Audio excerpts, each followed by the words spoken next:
comment activer le sang de Jésus-Christ, comment casser l'emprise des démons sur votre vie, comment briser l'emprise des ordonnances démoniaques sur vos vies, briser l'emprise des autels démoniaques, comment faire taire les réclamations par le sang de Jésus-Christ, par le sang de Jésus. Si vous voulez faire tomber les autels démoniaques, la première chose, c'est pas commencer à dire que ta vie est comme ça ou comme ça, non. C'est quelque chose de très sérieux et tu es en train de traiter avec quelque chose qui est sur une base légale et on a parlé de cela dans un enseignement. Je vais rappeler cela très rapidement, s'il vous plaît, écoutez-moi.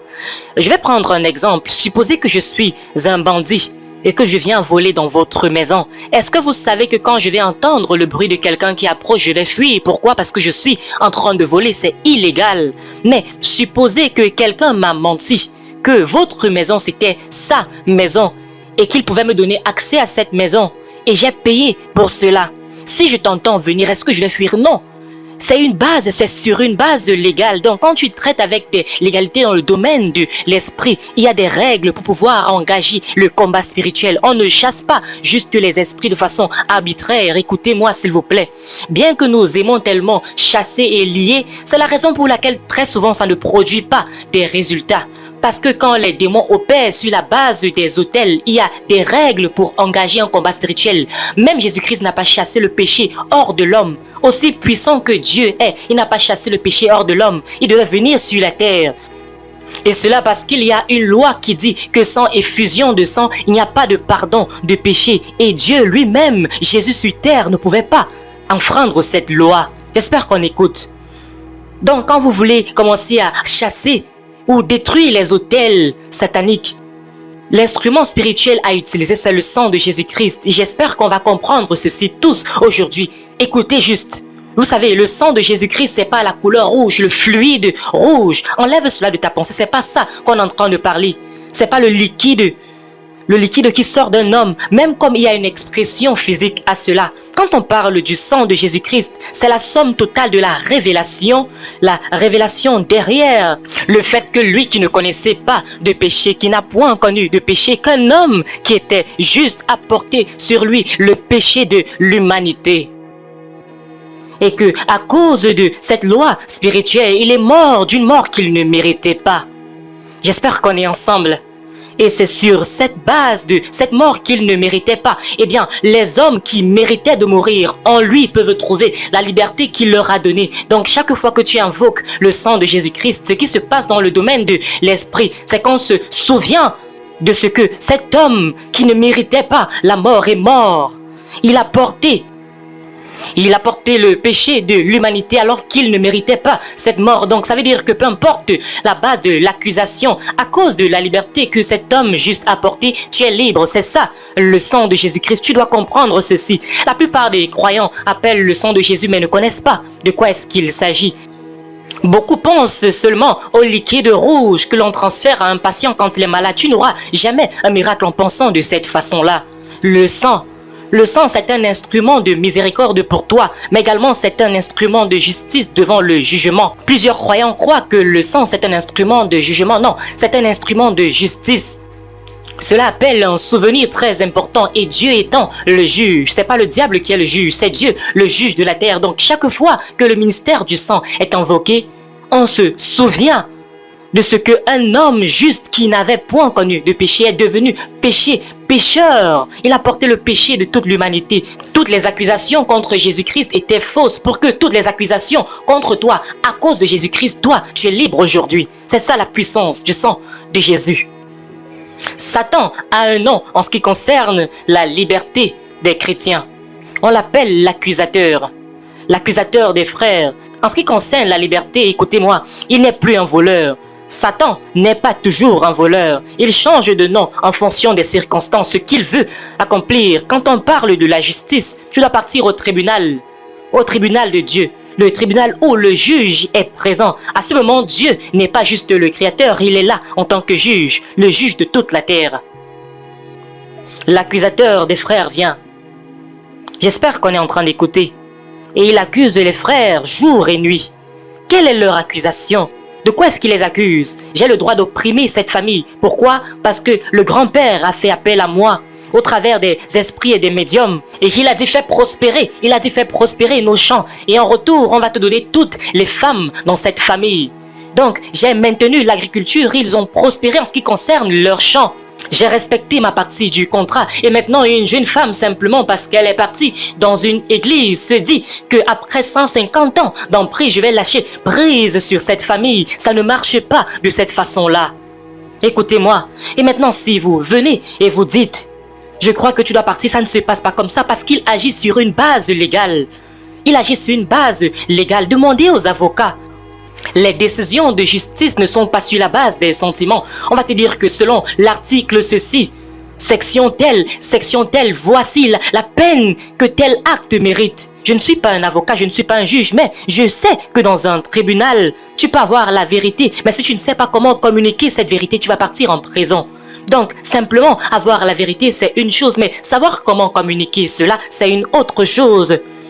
Il y a des standards, il y a une façon de communiquer dans un tribunal pour pouvoir avoir raison. En tant qu'enfant de Dieu, tu te bases sur quel article? Pourquoi est-ce que Satan doit lâcher prise sur ta vie? Est-ce que c'est parce que tu es fatigué? Non, tu es en train de jouer. Pourquoi est-ce que Satan doit lâcher prise sur ta famille? Non, ça ne marche pas comme ça. Il n'y a qu'une seule base pour la liberté du croyant. Christ Jésus est le sacrifice. Christ Jésus est le sacrifice. Si tu viens en tant que toi, et toi tu viens avec ta justice, le domaine, le règne de l'esprit va te rappeler qu'il y a 3 types de péchés. Il y a les péchés personnels, les péchés territoriaux et des péchés de la ligne sanguine. Tu peux être libre du péché personnel, mais qu'en est-il de ton territoire? Un territoire peut pécher, c'est toujours le péché. Donc quand tu te tiens devant le juge de tous les âges, de toute la terre, la base de cette victoire, c'est le sang de Jésus-Christ. Quand tu viens avec le sang de Jésus-Christ, toute accusation, peu importe combien d'années, peu importe combien de décennies. Pourquoi? Quand Dieu juge, il juge sur la base de qui il est, non pas sur la base de la circonstance. Quand Dieu juge, il juge sur la base de sa personne. Et la Bible nous dit que le Seigneur est gracieux et compatissant. Il est lent à la colère et il est riche en bonté. Donc Dieu ne désire pas qu'un homme puisse périr. C'est ça le caractère de notre juge qui est Dieu. Et le sang s'appuie sur l'intégrité et la nature même de Dieu. Et cela en rapport avec ce qui a été accompli en Christ. Quand tu invoques le sang de Jésus-Christ, Satan n'a rien d'autre à dire. Pourquoi? Parce que la base de l'opération du diable, c'est le fait qu'un être humain, que la volonté d'un homme a pris part à cette négociation. C'est ça sa base. Quelqu'un était d'accord. Satan, tu peux envahir cette famille. Et maintenant tu es en train de dire qu'il ne peut pas? Non, il a joué son côté du contrat. Il leur a donné ce qu'il recherchait. Il recherchait la popularité, peut-être l'argent. Maintenant le grand-père est mort, le père est mort. Maintenant tu es venu en Christ. Et la Bible dit, cela n'a plus de pouvoir sur toi. Simplement croire que cela ne peut plus se passer, c'est une blague. Il y a des règles. C'est ce que je vous enseigne. La première règle, c'est que vous devez savoir comment activer le sang de Jésus-Christ. Est-ce qu'on peut dire ensemble le sang? Donc chaque fois que tu appelles le sang de Jésus, ne pense pas juste au liquide, au fluide rouge. Non, pense à la justice, la miséricorde pour toi. Mais c'est la justice traduite comme jugement pour toute autre puissance. Ceci est puissant, gloire à Dieu. Ceci est puissant, j'espère que vous écoutez très attentivement. Et par la suite, je vais partager d'autres éléments qui sont essentiels pour la compréhension de ce que le sang de Jésus-Christ opère dans nos vies. Mais, apôtre Selman, ton père, ton grand-père ont adoré les idoles. Peut-être toi-même tu as adoré les idoles. Et la Bible dit que l'âme qui pêche mourra. Cette âme mourra seulement si cette âme ne vient pas pour demander miséricorde. Il y a ce qu'on appelle le trône de la grâce. Vous connaissez quelque chose sur le trône de la grâce? Tu n'as pas besoin de qualification. Christ est ta qualification. Le trône de la grâce n'a pas besoin d'avoir une qualification. Tu ne composes pas un examen pour entrer. Tu viens tel que tu es. Pourvu que quand tu viens, tu rencontres la miséricorde de Dieu et tu rencontres la grâce de Dieu. La grâce qui te secourt. J'espère qu'on est en train d'apprendre. Écoutez-moi s'il vous plaît, je vais vous dire la vérité. Je suis parvenu à un point dans ma vie où je me suis examiné. J'ai examiné ma vie, ma famille, l'arbre généalogique, les réalités les réalités qui étaient devant moi et j'ai su. Je savais que je devais démanteler beaucoup d'autels. Tellement d'autels sataniques. Vous avez entendu parler de mon histoire. En tant qu'homme de Dieu, j'étais opprimé par des démons. Très peu de personnes seront honnêtes pour vous partager leur histoire sincère. Je n'ai pas besoin de mentir. La vulnérabilité, ce n'est pas la faiblesse. Et je me souviens, il y avait une fois, à cause du privilège du prophétique que Dieu m'avait accordé, j'étais couché dans ma chambre et je regardais ces esprits entrer. Je ne suis pas en train de raconter ou monter une histoire. Je les voyais. Je criais Jésus comme la Bible me demande de crier. Et il semblait ne pas être affecté. Je savais qu'il y avait un problème. Je savais que Dieu est vrai. Il y a quelque chose que je ne connais pas. Comment se fait-il que le nom de Jésus-Christ est impuissant face à ces esprits? Et j'ai découvert que le nom de Jésus n'était pas dans le fait d'appeler cela haute voix. C'était pas dans la prononciation, non. C'était pas là où la puissance se trouvait.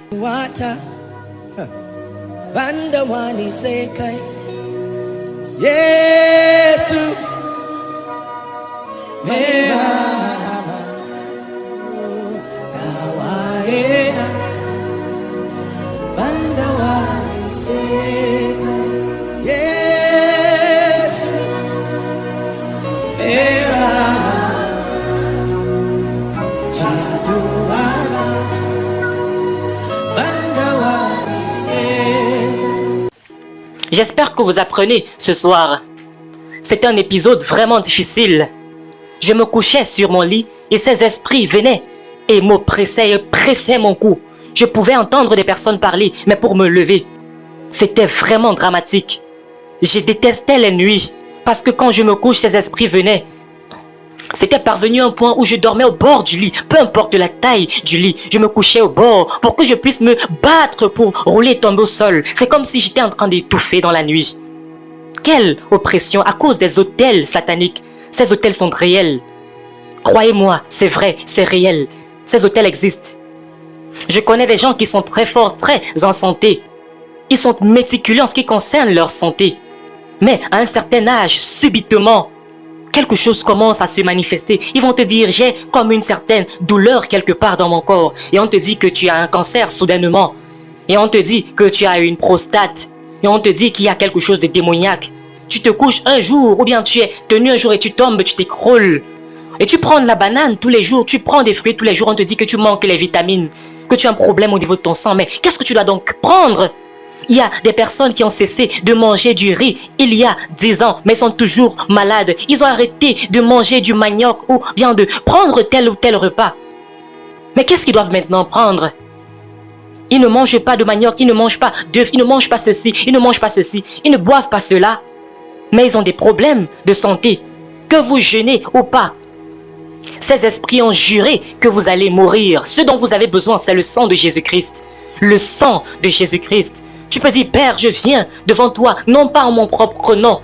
Que toute installation démoniaque, tout hôtel démoniaque, la Bible me dit, je viens avec le sang de Jésus-Christ. Et je viens devant le juge de toute la terre. Je viens devant le juge de toute la terre. Je viens devant le juge de toute la terre avec le sang de Jésus-Christ qui parle plus fort que le sang d'Abel. Parle plus fort que ces autels démoniaques qui parlent contre ma vie, contre ma famille. Je viens avec le sang de Jésus-Christ, j'invoque, j'appelle le sang de Jésus-Christ qui est plus fort que les autels. Peu importe la programmation satanique. Peut-être ce n'est pas ta faute. Peut-être ça vient de ta famille, mais tu dois faire quelque chose à ce sujet aujourd'hui avant que cela ne puisse déchirer, détruire ta vie et ta famille. Je vais te dire la vérité, écoutez-moi. Un des plus grands défis dans l'église, c'est qu'on n'est pas entièrement honnête avec nous-mêmes. On est beaucoup plus conscient de notre réputation que de pouvoir traiter avec ce qui est un problème qui existe. Il y a des personnes qui ont beaucoup de problèmes, des maladies qu'ils cachent. Des problèmes qu'on doit traiter aujourd'hui et on transporte ceci, on fait semblant que tout va bien. La victoire est réelle. Ne faites pas semblant. Si ça ne marche pas, prenez vos responsabilités. Venez avec le sang de Jésus-Christ devant le juge éternel. Est-ce qu'on peut dire ensemble le sang de Jésus, le sang? Parce que pour certains d'entre vous, sur la base de la description que vous entendez, vous êtes la prochaine personne dans votre lignée, le prochain prêtre, que vous soyez au courant ou non. Et il y a certains d'entre vous, il y a cette chose démoniaque, je ne sais pas. Peut-être je dois mentionner ceci maintenant. Je vous en prie, écoutez-moi. Je vous en prie, prêtez attention, ces choses sont réelles. Écoutez s'il vous plaît. Alléluia. Il faut appeler, invoquer le sang de Jésus-Christ. Appeler le sang de Jésus. Appeler. Et dites, par le sang de l'alliance éternelle. Mon grand-père a peut-être fait son choix. Mon arrière-grand-père a peut-être fait son choix. Mais cet homme, la personne que je suis, j'ai décidé, comme acte de ma volonté, de pouvoir m'aligner maintenant avec Jésus-Christ. Je vais t'enseigner comment faire cela et je voudrais que tu puisses écouter. En établissant ton cas devant le tribunal du ciel, il y a deux bases, juste deux. Je voudrais que tu puisses écouter s'il te plaît. La première base pour pouvoir établir ton cas, pour établir ta victoire, c'est ce que Christ a fait. Ce que Christ a déjà accompli.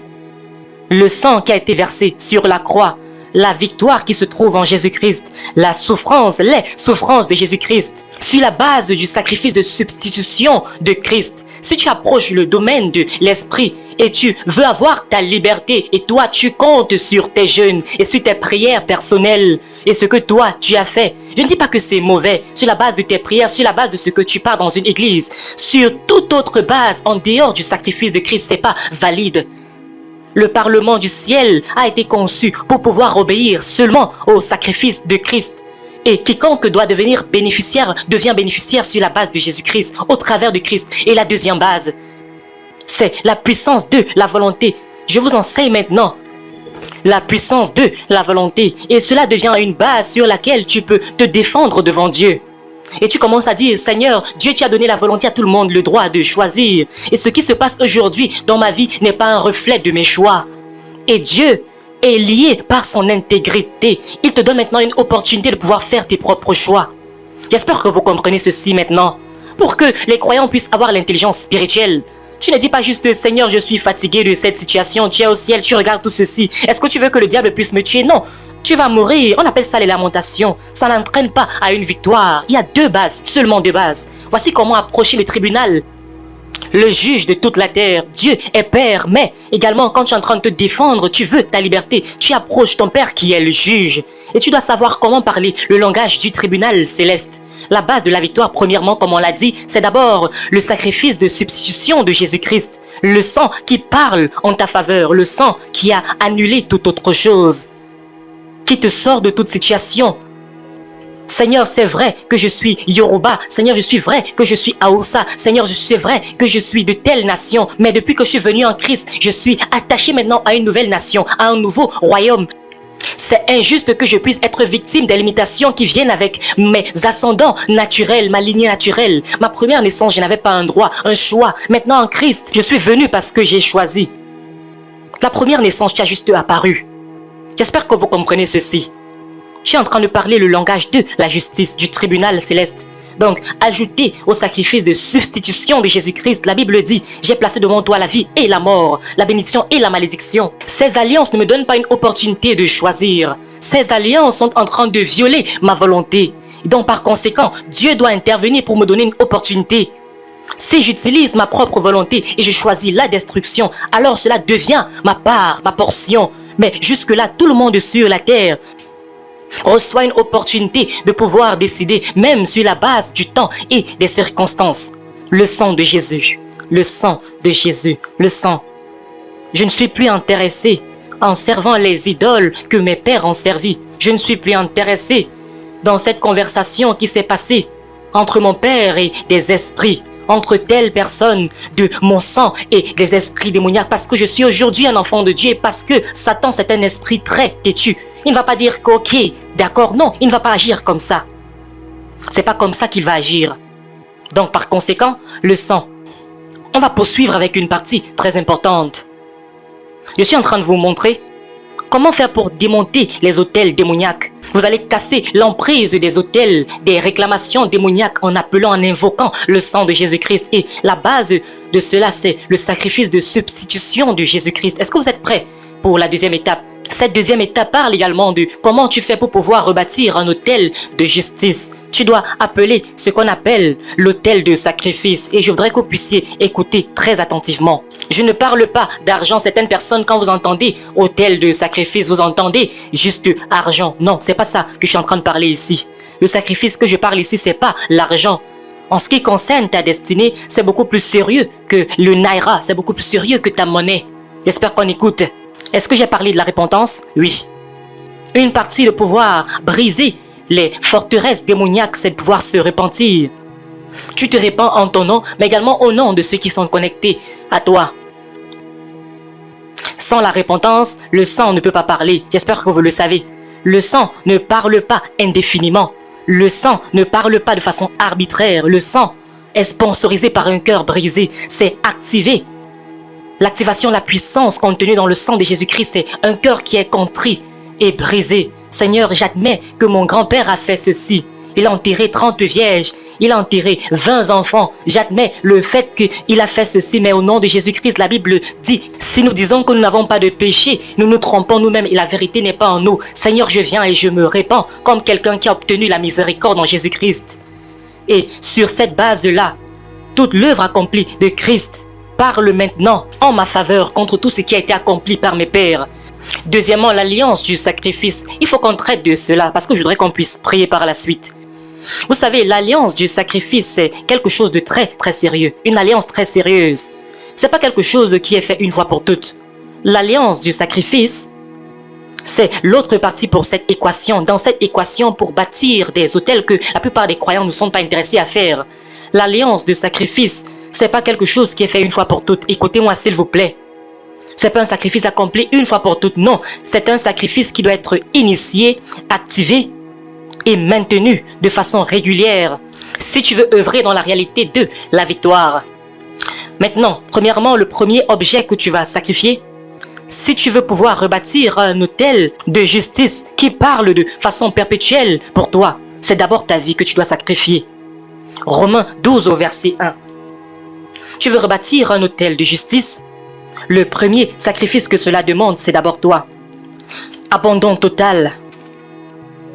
L'abandon total à Dieu. Je vous encourage donc, frères et sœurs, par les compassions de Dieu, à offrir votre corps, non pas juste votre esprit, à offrir votre corps comme un sacrifice vivant, saint, agréable à Dieu. Ce sera de votre part un culte raisonnable. Maintenant, écoutez-moi. Il y a beaucoup de croyants qui ne voudraient pas que Satan puisse avoir une réclamation légale dans leur vie, mais une partie d'eux n'est pas toujours mort à Christ, mort au péché.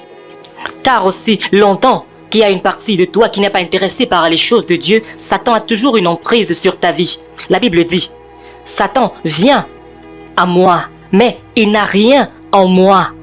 Il n'a rien en moi. Il y a beaucoup de croyants aujourd'hui. Quand Satan vient vers toi, il y a quelque chose en toi qui lui donne une base légale pour agir dans ta vie. Le sacrifice de ta vie, c'est la première chose. Il y a des personnes qui veulent être délivrées, mais ne veulent pas être nées de nouveau. Ils ne sont pas intéressés par rapport à être nés de nouveau. Ne me parlez pas d'être sérieux avec Dieu. Chassez juste ce démon qui me dérange et laissez-moi partir. Si vous voulez l'argent, je vous donne. Malheureusement, ça ne fonctionne pas comme ça. Le premier sacrifice, c'est pas d'abord l'argent, c'est d'abord ta propre vie.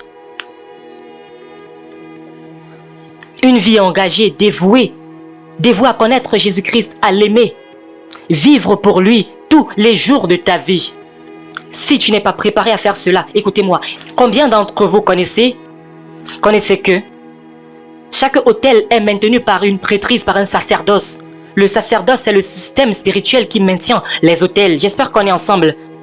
Cela continue d'activer et de maintenir le feu pour que ces réclamations continuent dans votre vie. Quand le sacerdoce qui active le feu s'arrête, ça veut dire que l'autel va s'arrêter. L'autel est aussi puissant que le sacerdoce qui le maintient, qui le garde en vie.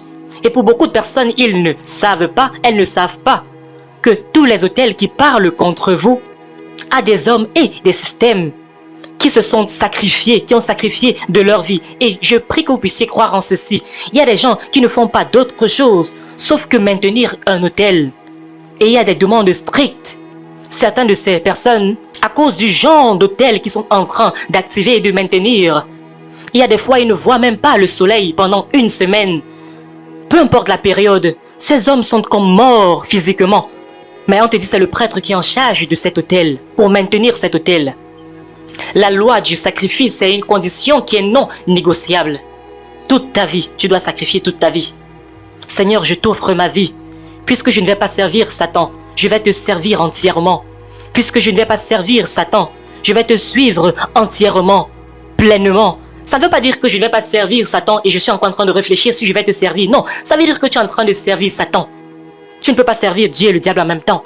Tu ne peux pas être partial, non. Tu dois choisir un côté. Choisis en ce jour. Seigneur, je choisis avec toute ma vie. Seigneur, je te donne toute ma vie pour servir tes intérêts. Je t'appartiens. C'est ça la décision que plusieurs personnes n'ont pas encore fait aujourd'hui. Et c'est la raison pour laquelle il y a des réclamations dans leur vie. Il y a toujours une emprise de Satan dans leur vie. Quand on défie des gens de pouvoir prendre Dieu au sérieux, c'est beaucoup plus que simplement partir au ciel. C'est de pouvoir activer ces lois du sacrifice. C'est pour cela que c'est important. J'espère qu'on est en train d'écouter. Parce que maintenant, je vais parler d'autres choses qui sont très importantes. Continuez à écouter, s'il vous plaît. Si Baal est Dieu, servez-le. Si Dieu est Dieu, servez-le. Et Élie a dit, le Dieu qui va répondre par le feu, que c'est lui qui puisse être Dieu. Quand c'était le temps pour la destruction, Moïse a demandé aux Israélites de choisir leur côté, s'ils étaient pour le Seigneur. Si tu n'étais pas sûr, ça veut dire que tu étais de l'autre côté. Et les autres personnes, la terre s'est ouverte pour les avaler. Il y a un domaine dans l'esprit qu'on appelle Galates 2, verset 20. Et cela dit, j'ai été crucifié avec Christ. Ce n'est plus moi qui vis, c'est Christ qui vit en moi. Et ce que je vis maintenant dans mon corps, je le vis dans la foi, au nom du Fils de Dieu qui m'a aimé et qui s'est donné lui-même pour moi. J'ai été crucifié avec Christ. Si je vis, ce n'est plus moi qui vis, c'est Christ qui vit en moi. Chers croyants, écoutez. Aussi longtemps que tu es en train de jouer des jeux avec des autels qui sont en train de tuer, en train de voler et détruire, ce n'est qu'une question de temps. Cela va te rattraper. Ta vraie liberté se trouve quand tu es en train de devenir ce sacrifice vivant, quand tu deviens ce sacrifice vivant. Avant ta prière, avant ton jeûne, avant le fait de donner à Dieu, d'abord ta vie. J'espère qu'on est en train d'apprendre ce soir. Il y a des personnes qui vont venir dans une église.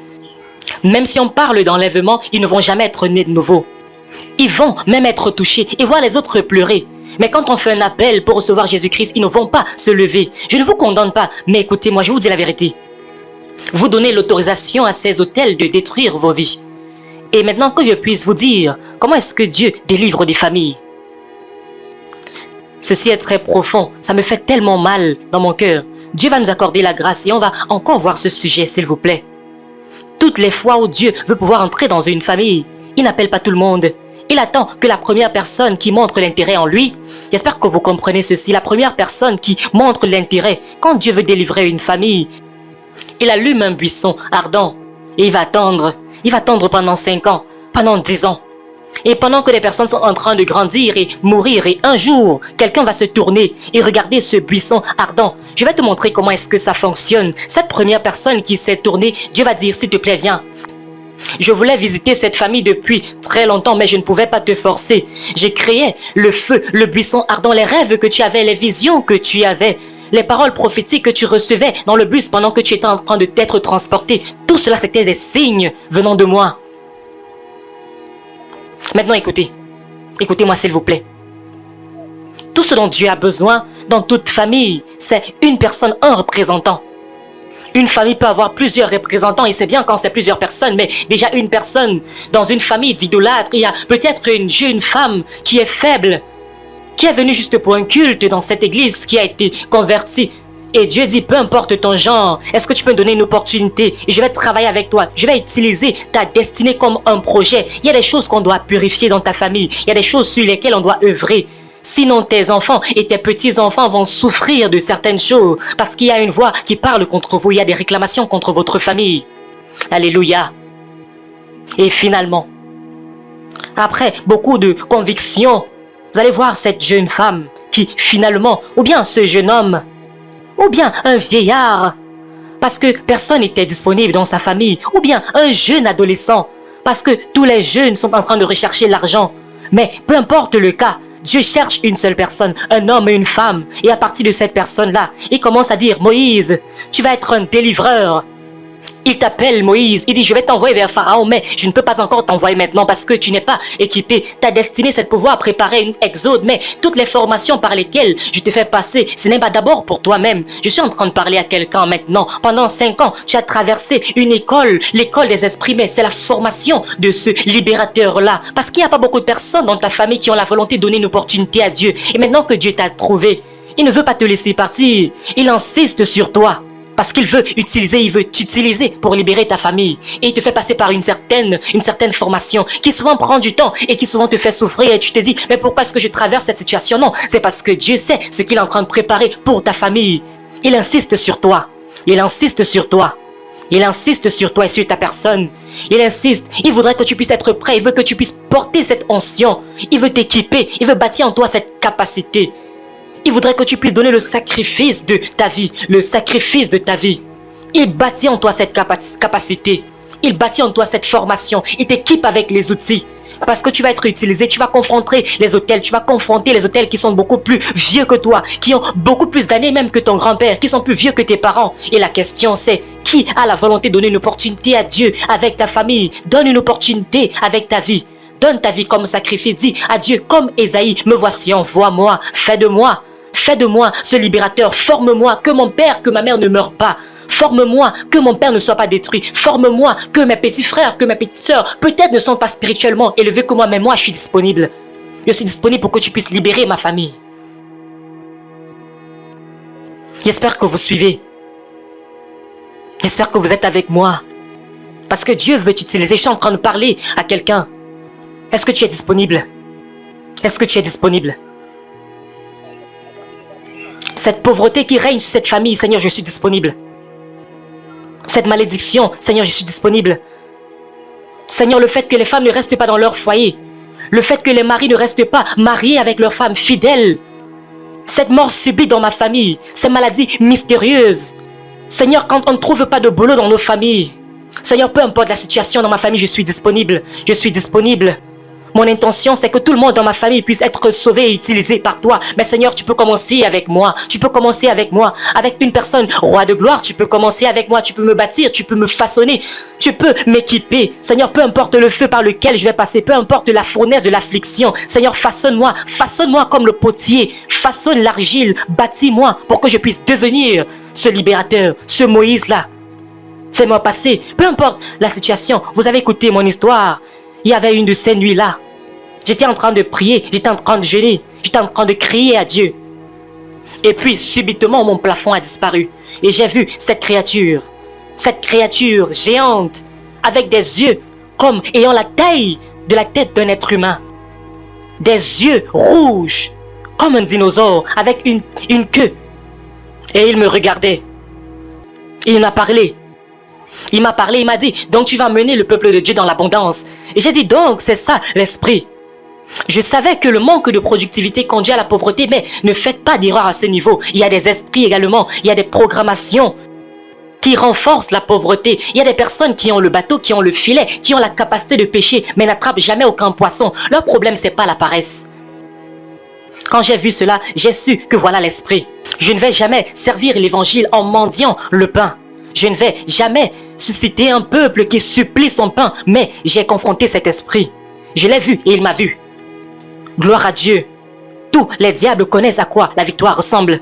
Cette chose, c'est au-delà de juste acheter et vendre. Il y a un domaine où quand tu as certaines victoires dans l'esprit et que tu retournes sur terre, ça va être comme si tu as un charme entre les mains. Les hommes veulent te favoriser. Des portes qui s'ouvrent pour toi et on dit que tu es chanceux. Non, tu n'es pas chanceux, tu es victorieux. La victoire, c'est le mot, c'est pas la chance. La victoire, c'est le mot, c'est pas la chance. Vous savez, une fois je vous ai parlé d'une vision que j'ai eue. C'était une histoire que j'avais racontée.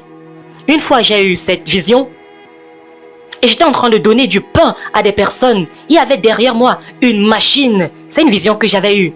Il y avait une machine qui était en train de produire le pain et le miel. Et je suis la seule personne qui voyait cette machine. Et il y avait une longue queue de personnes. Et moi, je tenais le pain, je mettais le miel à l'intérieur et je donnais à ces personnes. Il y avait un long rang de personnes et ces personnes allaient prendre les membres de leur famille pour venir prendre du pain. Ils pensaient que c'est moi qui fabriquais ce pain. Mais moi, je voyais la machine, la seule personne à voir la machine.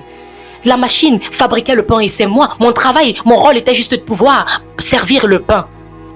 Et je me suis dit, c'est ça le mystère de la suffisance, avoir suffisamment pour donner aux autres. Parce qu'il y a une main qui sponsorise cela, bien que cette main soit invisible, elle est réelle. Il y a quelque chose que Dieu peut faire à un homme qui fait de cette personne suffisante pour que tu puisses toujours avoir à donner en tout temps. S'il vous plaît, saisissez-vous de ces réalités, de ces vérités. Alléluia. Maintenant, j'aime ma famille, j'aime d'où je viens, gloire à Dieu. Mais j'ai vu certaines choses qui se sont passées aux hommes dans ma famille. Et j'ai dit, cette chose doit s'arrêter dans ma famille. Particulièrement les premiers-nés, les premiers hommes, les premiers mâles. Pour beaucoup de personnes, ça ne compte pas. Peu importe. Peu importe, tout le monde a sa destinée à vivre. Mais je vous assure, cela compte.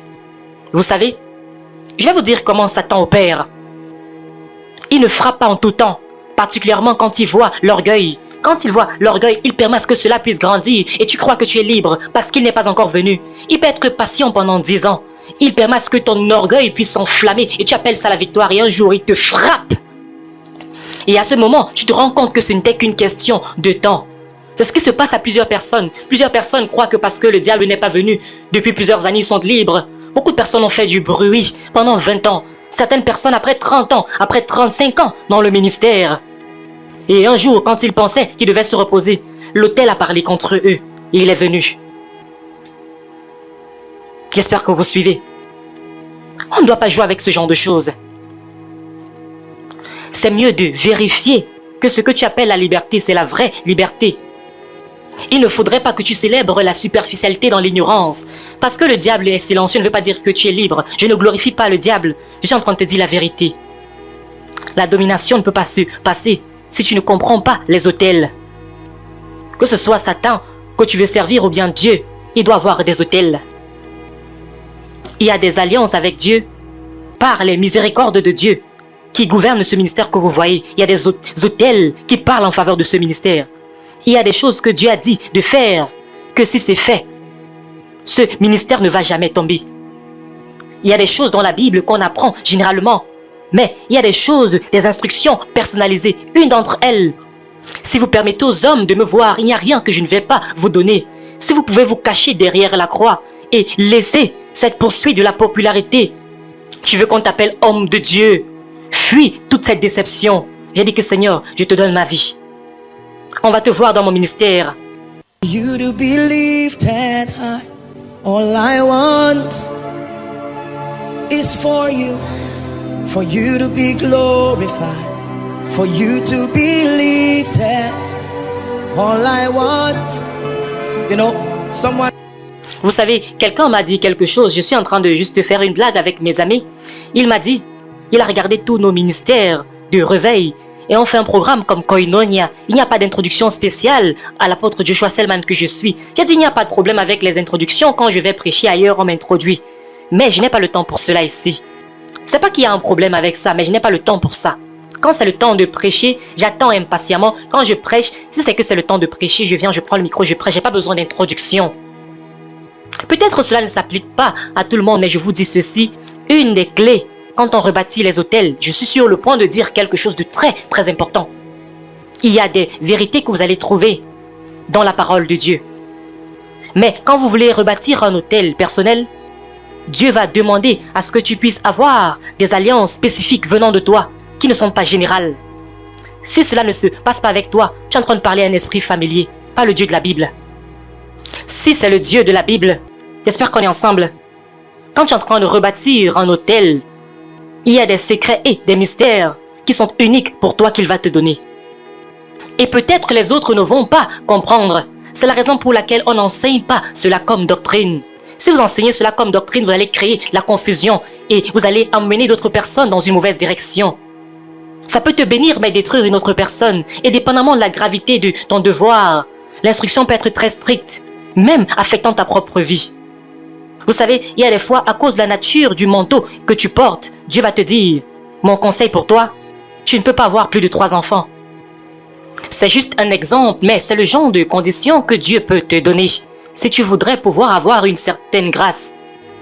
Et maintenant, c'est à toi d'obéir à cela. Mais une fois que tu obéis à Dieu, lui-même va respecter ce qu'il avait promis pour toi.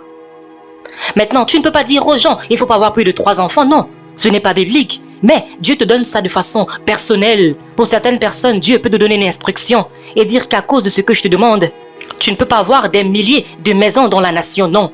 Peu importe ce que c'est. J'ai besoin d'une personne consacrée, dédiée à cette œuvre. Et c'est ça qui va protéger l'huile, l'onction que Dieu met sur ta tête. C'est pour cela qu'on appelle ça l'alliance de sacrifice. Écoutez ceci, on vit dans un monde qui n'honore pas l'alliance que certaines personnes ont faite avec Dieu. Parce que quand tu vois certaines choses arriver, cela paraît très simple et facile et gratuit. Mais derrière certains exploits, il y a des expressions uniques de l'obéissance de la parole de Dieu et des alliances personnelles que certaines personnes ont faites avec Dieu. Souvent, c'est très strict. Beaucoup de personnes ne savent pas cela. Certaines choses sont le fruit des alliances de sacrifice. Si tu permets que les hommes puissent me voir, il n'y a rien que je vais te refuser. Vous pensez que je ne suis pas également un être humain, que je ne veux pas avoir une certaine popularité? Non, j'ai décidé de me cacher derrière la croix.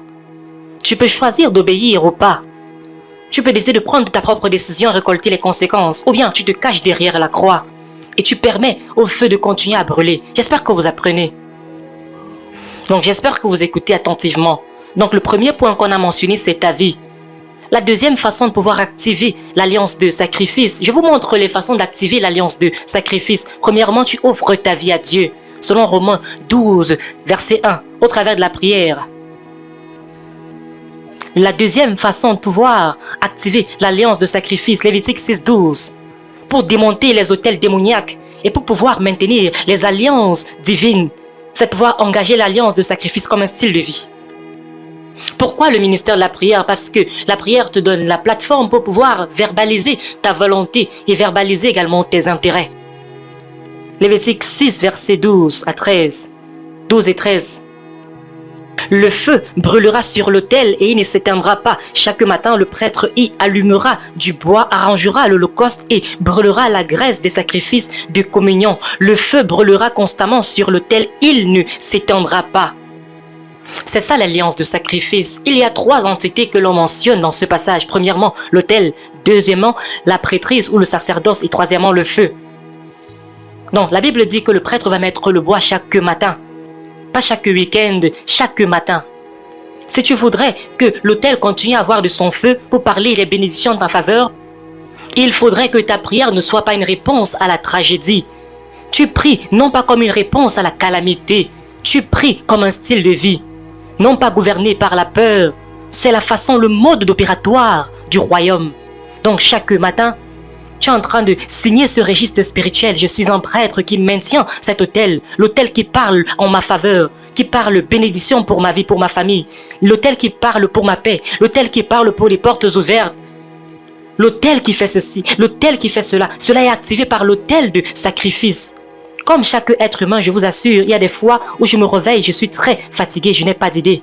Mais c'est une alliance que je dois toujours faire. Je sais que je dois me réveiller, je sais que je dois prier. Il y a des fois, tu es tellement fatigué, tu viens à des réunions, je ne sais même pas si je suis debout, je suis couché. Mais au nom de Jésus-Christ, je crie à Dieu, Seigneur, donne-moi la force. Seigneur, donne-moi juste un peu de force. Ensuite, je me souviens de ma destinée, je me souviens de toi, je me souviens de l'accord que j'ai avec Dieu. Et je dis, Seigneur, j'obtiens la grâce pour pouvoir signer ce registre. Et je commence à prier, Et souvent, tu commences avec tes paupières lourdes.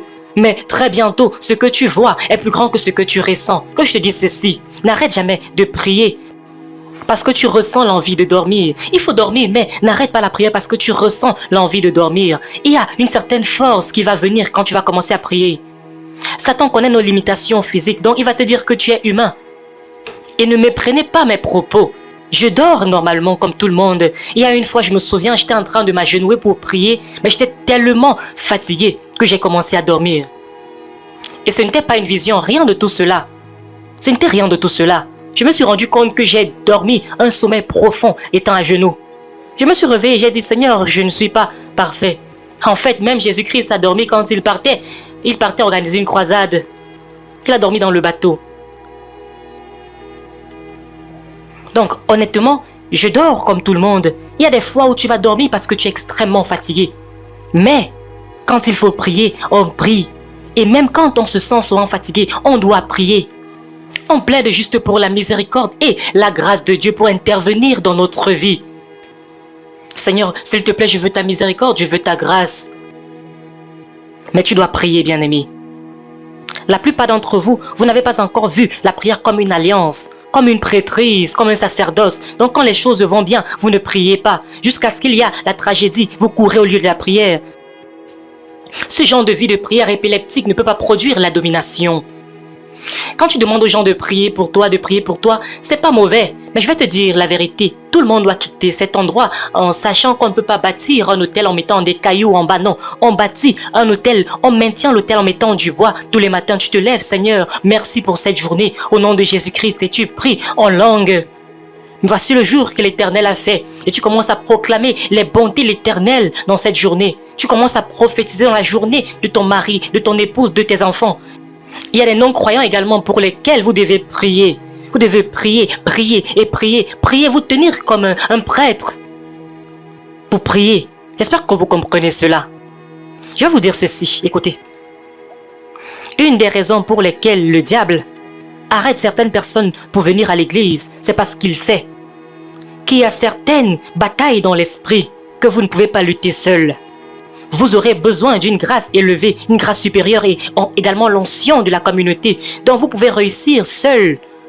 Mais il y a des fois où vous devez vous joindre aux autres dans la maison du Seigneur. Et dans cette onction de communauté, vous allez bénéficier. Vous êtes encouragé et vous commencez à obtenir certaines victoires dans vos vies. Quand on invite certaines personnes à l'église, c'est juste au-delà de simplement avoir des membres. C'est au-delà de pouvoir avoir des membres. Non.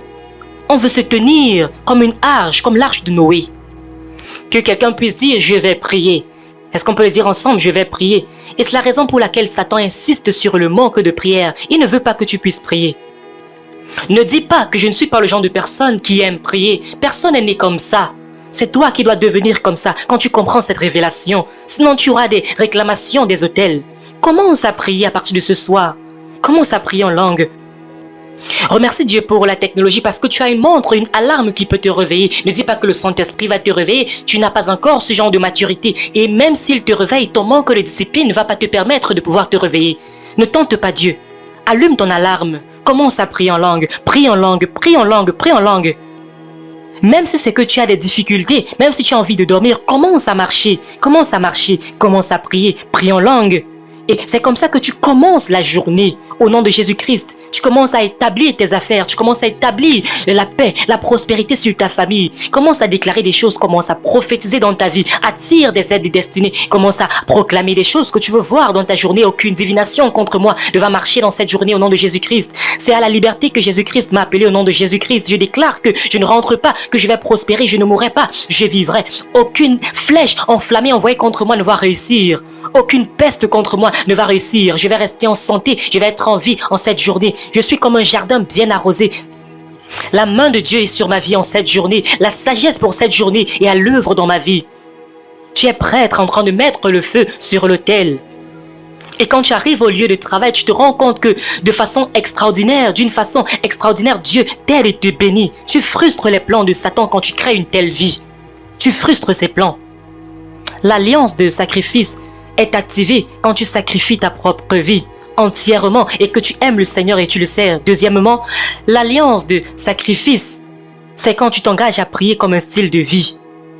Que tu aies des sujets de prière ou pas, tu t'engages fidèlement à prier, à développer une vie de prière. Et troisièmement, quand tu commences à donner.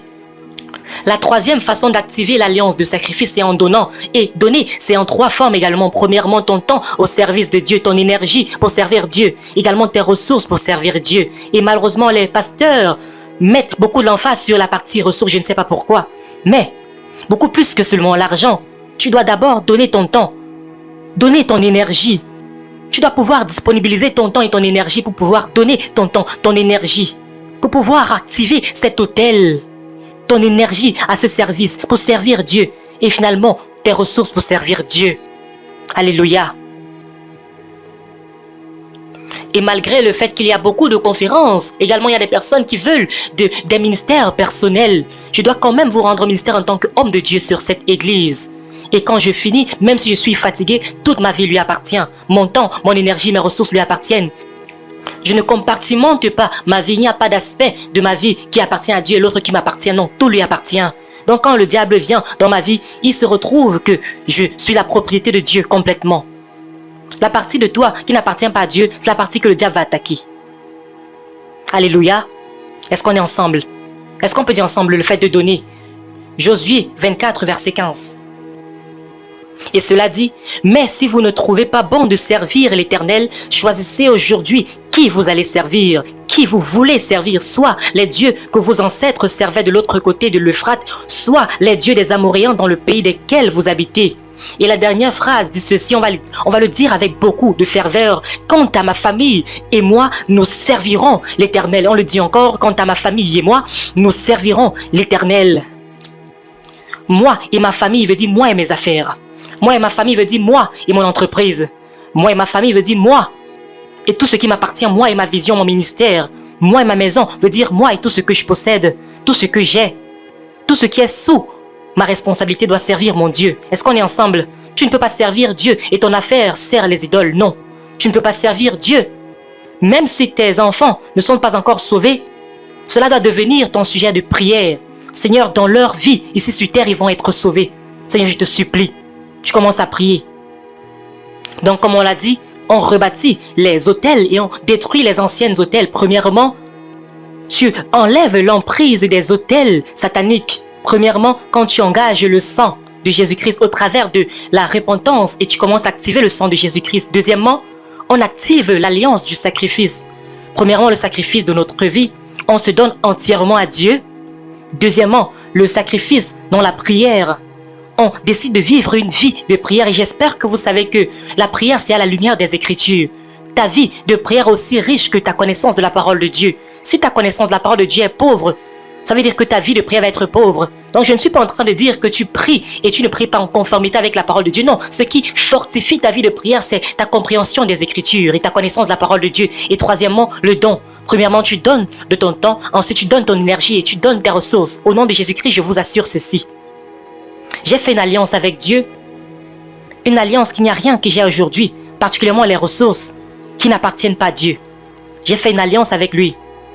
Il n'y a aucun projet du royaume que ce ministère ou bien un autre ministère dont je connais et que je respecte. Si le Seigneur voudrait que je puisse participer à ce projet, je ne peux pas croiser les mains. Et cela n'a rien à voir avec avoir tout l'argent du monde entier. C'est une alliance. Si tu n'utilises pas ton temps pour servir le Seigneur, tu vas utiliser ton temps pour servir le diable. Si tu n'utilises pas ton énergie pour servir Dieu, tu vas servir Satan au contraire. Si tu n'utilises pas tes ressources pour servir Dieu, tu vas servir Satan avec cela. Peut-être tu ne le sais pas activement, mais tu vas servir les besoins qu'il apporte auprès de toi. Et cela se termine généralement avec la douleur et la déception. Et c'est ce que j'ai fait avec ma vie. Tout le monde qui a expérimenté la vraie liberté en Christ, c'était ça le chemin. Je n'ai pas prié dans le passé, je prie toujours aujourd'hui. Je n'ai pas donné dans le passé, je continue de donner aujourd'hui. Je ne me suis pas juste engagé dans le passé. Je continue à dédier ma vie au Seigneur tous les jours. Montre-moi un croyant qui est prêt à faire ceci, qui est prêt à pouvoir activer le sang dans la repentance, qui dénonce les œuvres de ténèbres dans sa vie, qui commence à demander la miséricorde de Dieu par le sang de Jésus-Christ. Montre-moi un croyant qui comprend l'alliance du sacrifice, le sacrifice d'abord de sa vie, donnant sa vie entièrement au Seigneur, qui sacrifie de son temps, qui se sacrifie dans la prière, qui décide de pouvoir prier comme un style de vie. Et troisièmement, quand tu décides de pouvoir donner de ton temps, ton énergie, également tes ressources.